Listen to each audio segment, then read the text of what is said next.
All right, joining us today on Pirate Radio Live, Mondays with Andre Allison joining us once again. Andre, how you doing today, man? Man, I'm doing great. Happy Monday to everybody. This is one of those things. I'm sort of worried we blew out Campbell, so I don't want to get false confidence for our up and coming games. But it was definitely a great momentum builder.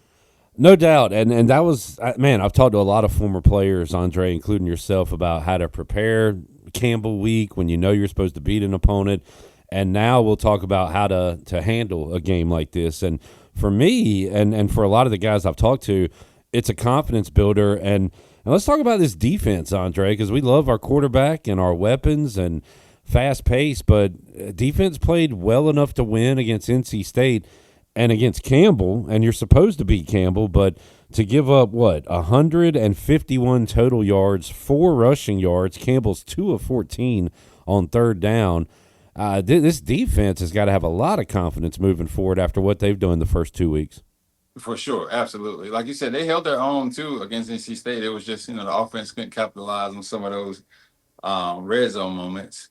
But yeah, the defense is definitely looking really, really well, and I'm super excited to see how it all can just mesh well. And hopefully, you take a game like Coastal or the game following that BYU, and you'll see everything come together. We take calls after each and every game, and in a 56-3 or whatever game, there's not too much to complain about. People were complaining about the music in the stadium or things like that. Still, a few calls and comments about the O line and run game, and our leading rusher was T.J. Engelman with 36 yards, but you had what 2, 4, 6, 7 Pirates have over 10 yards rushing, so it was kind of spread around. Had a bunch of different backs get in the end zone. And last year, the O-line and run game got better as the year went along. You got to hope the same's going to happen this year, Andre. But that people are still concerned kind of about the run game heading into week 3. What do you think? Yeah, I think that's a good sign of expectations, or a standard that people will perceive the team to have or to meet, and they call it out, and it's a great challenge for the team. So I wouldn't take it personal in the sense of like saying that it's a negative thing to just not be grateful or anything like that. I would take it as like, okay, you're right. Like we should be running the ball like this. I should have 100 yards here or 2 tugs here. It's a great message, or it's a great way for you to kind of gather insight and info on what needs to be improved. And passing game, I don't have much to critique on that, Andre. Caden Hauser looks very sharp. Saw the young Dida come in, the freshman go 3 out of 4. And people are excited maybe about him behind the scenes from what I'm hearing. And getting the tight ends involved. Brock Spalding had another good game. Saw Yannick make a big play, which we were waiting on. So passing game right now, hey, just keep it going, right? Passing game is definitely looking really good. I love the fact that we have a tight end, because tight ends they play a huge critical role in offenses, like especially like spread offenses. But it just gives the quarterback like that confidence that they have somebody that they can depend on. And you can get it in the hands of a tight end, and they can like get yards after the catch like that, like a receiver. It's so empowering, and it's a great lift and a spark for the whole offense. Andre, Pirates will be a road favorite this week at Coastal, and Coastal has not looked good offensively at all this year, and that includes their game last week against Charleston Southern. So they have really struggled. For me, it's ECU on the road. I've been around long enough to be nervous about any time we go on the road, but again, the Pirates are a favorite. It feels like a game they should go out and be able to handle. But what do you think the talk is, Andre? You said don't get too fat and happy. So what is the coach's job this week after a 56-3 win? Well, just a small celebration, like after the game, but you got to get all your players locked in to be present, and think about the moment and what is in front of you as opposed to what was behind you or whatever. So yeah, the coaches have to make sure they do a great job of just staying on top of the players, and also embedding that into the leaders in each position room on the importance of making sure everybody is locked in and focused on what we have to do this upcoming Saturday, and just take it a inch at a time or a play at a time, and don't harbor on anything in the past, whether it's good or bad.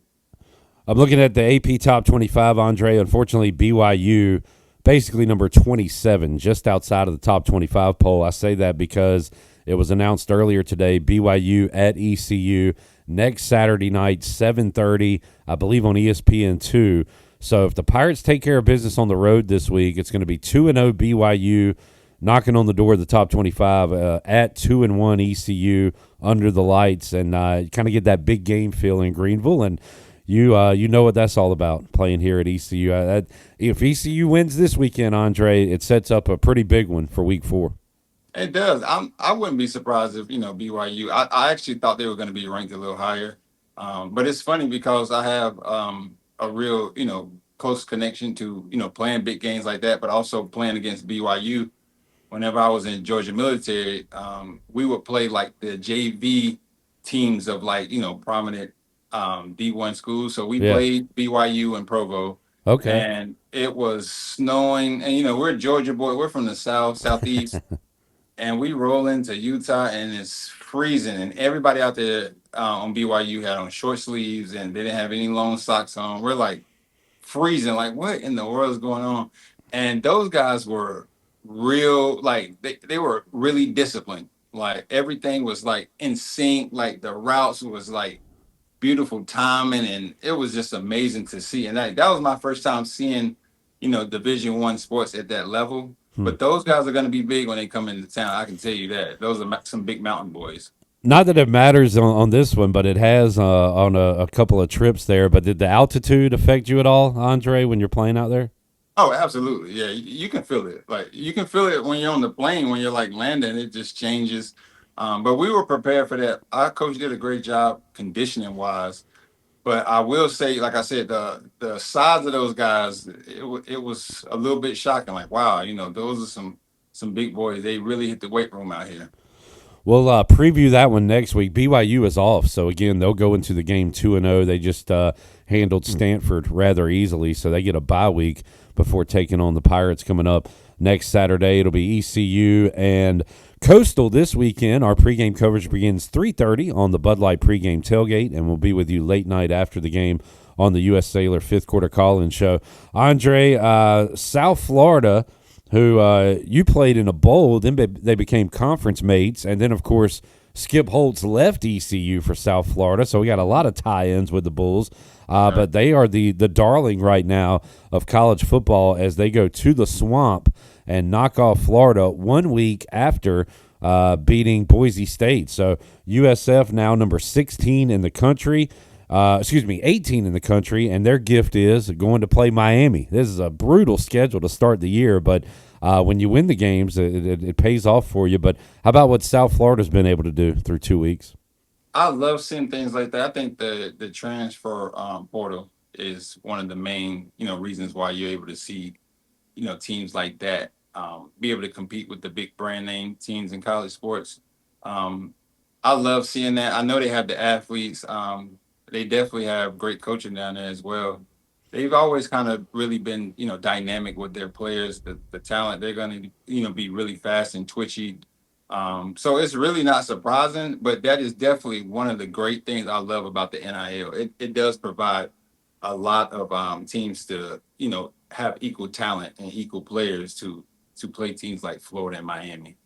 And right now, South Florida, the only team outside of one of the big conferences, quote unquote, that is in the top 25. You've got Tulane with the big one coming up. They beat Northwestern week 1. They won week 2. Now they get Duke at home, and I feel like Tulane, Memphis, USF. I tell you what, Andre, right now, one of those G5 schools gets a playoff spot, and right now it looks like it might come from the American.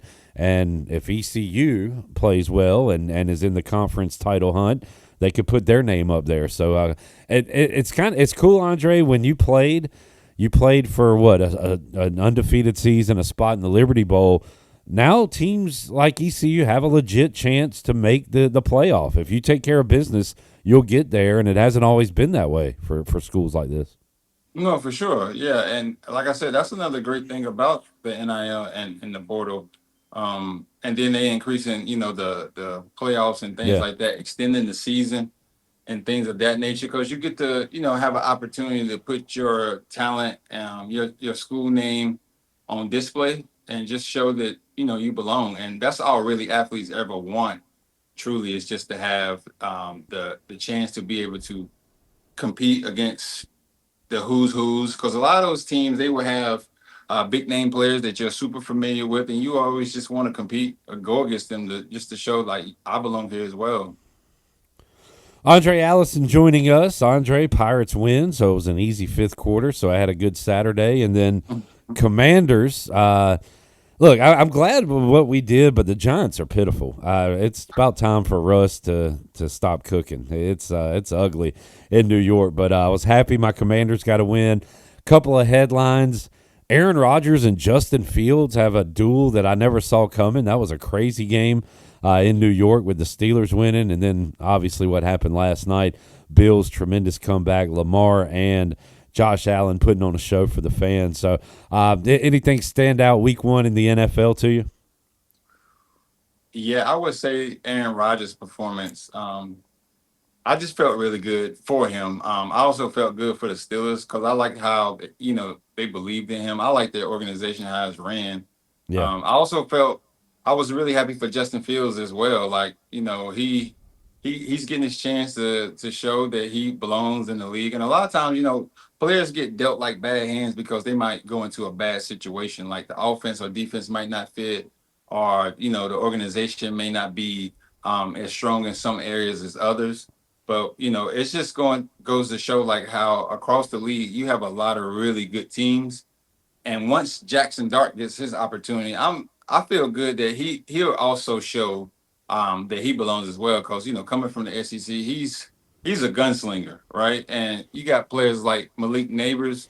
All he wants is just for you to believe in him. Like as a receiver, everything has to go right for you to get the ball, and then if it doesn't come your way, you're frustrated, you're furious. yeah. But the first week looked really good. That last night game, you could almost see the momentum shifting, and Buffalo was gonna end that game with a leadoff kick at the end. It just felt like it once Henry did that fumble. Yeah, that was wild. And speaking of the Steelers, you mentioned the organization. I'm a little older than you, I think, Andre, but in our lifetime, they have had three head coaches. Since you started playing football, they've had two head coaches, Cowher and Tomlin, and that's it. And think about the Redskins, the Browns, the Jets, Bears, all these teams that go through coaches every 3 years. To have three coaches in our lifetime is pretty insane. No, absolutely. And you know what? 'Cause, like when you're playing against teams like that, you can feel the like stability and like Right. the foundation of who you're playing against. Like it just feels like everything is like aligned. They're buttoned up. Everything is synchronized. There's not a lot of mistakes.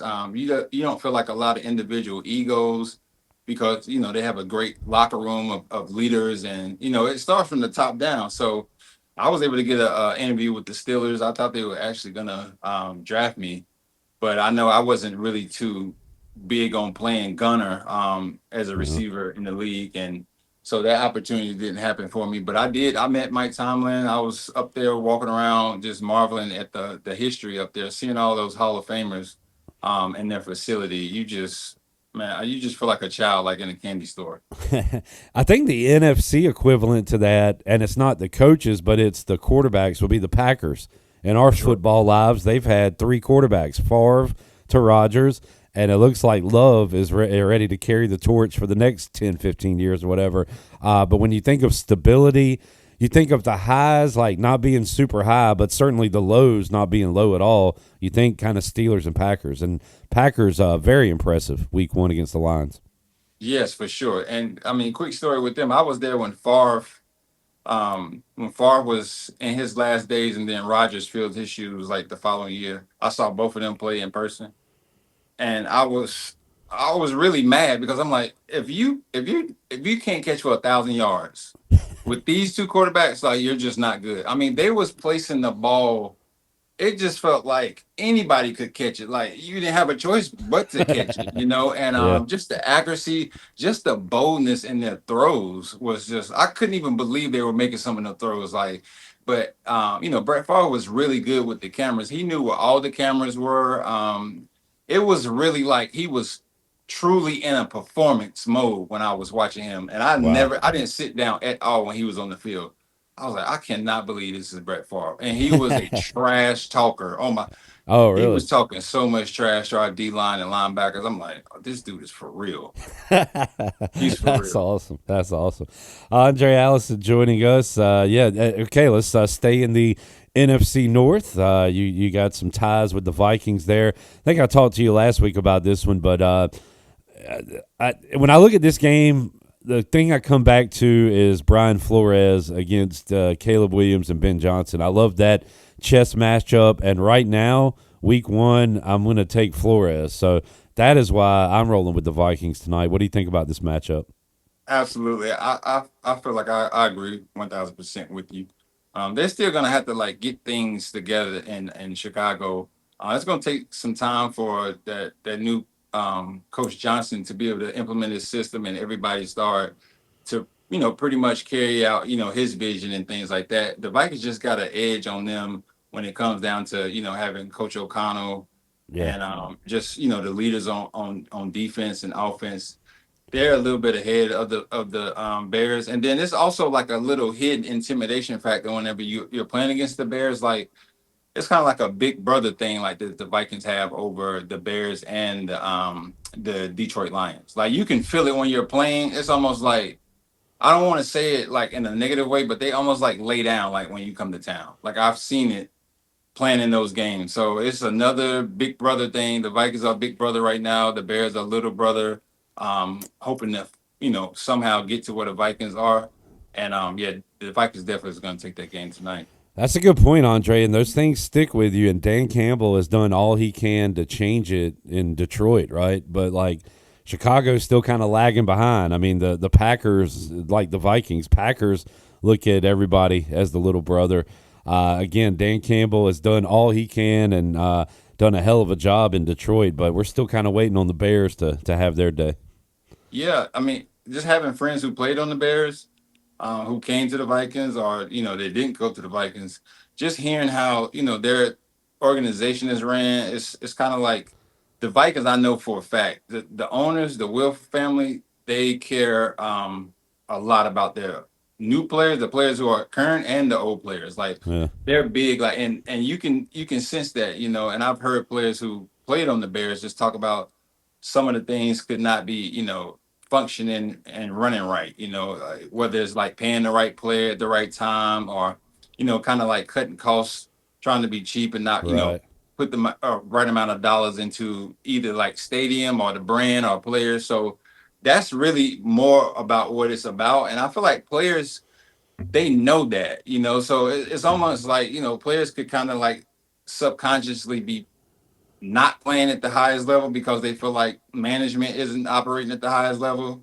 And the Vikings got the big edge on that. Like from the top down, the Vikings, they're A1, they're legit. You can see it and feel it whenever you're watching them play.